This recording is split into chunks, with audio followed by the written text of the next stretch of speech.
Welcome to the course introduction, Trauma to Triumph on Becoming a Resilient Star. I'm your lecturer, Tonia Robinson Lloyd from the Robinson Lloyd Resiliency Group. I'm a Caribbean clinical psychologist with over 15 years' experience in the mental health profession. In New Jersey, America, I am a licensed drug and alcohol counselor, and in Canada, Ontario, I'm a registered psychotherapist qualified.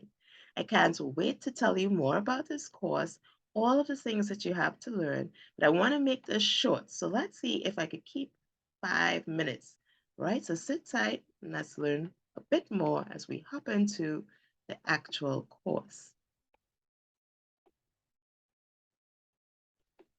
I'm going to make sure that you could see the slideshow from the beginning. Okay, so this is our textbook on becoming a resilient star. You can find it on Amazon. It's going to teach you about the maladaptive schemas and their case studies for us to go along with our learning to reinforce what it is I'm going to share. We have our objectives that take us all the way, starting with the operational definitions, to creatively understand mental illness and the myths thereof, to understand trauma, the implications on the development of the brain, what trauma looks like, as well as what healing looks like. We're also going to share our own formula developed by myself in the Resilient Stars program that's based on psychological science. And it's been a fortune for us to work with over 400 families. And you're going to glean insights that will make you succeed in your role as a foster parent, as a caregiver, as a teacher, as a school leader, as we serve the future leaders of tomorrow, our children. Okay, so let's get into module one, where we'd be looking at the operational definitions. Those simply mean, it simply means ways that we could explain what it is I do within my field in a way that everyone else could understand and we're all on the same page. If you hear a lot of coughing, you can tell from my voice, my daughter and I are currently under the weather, but we're battling, pressing forward.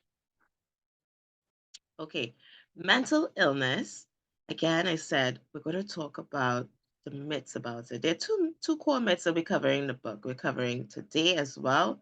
Myth number one: if you have a mental illness, you're weak, something's wrong with you. It's a special case just for you. Wrong. Myth number two: it has to do with you. Something is your fault. Something, some way, somehow is your fault. Again, wrong. Let's see what the experts have to say. The expert that we're calling on today would be Dr. Gerard Hutchinson.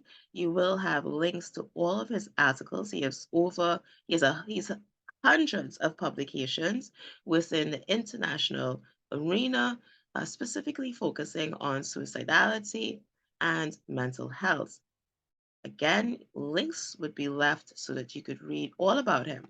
Now, I asked Dr. Hutchinson, and I was very fortunate to witness his lectures on this topic. What really, what does it really mean if someone has a mental illness? And is it because they're weak?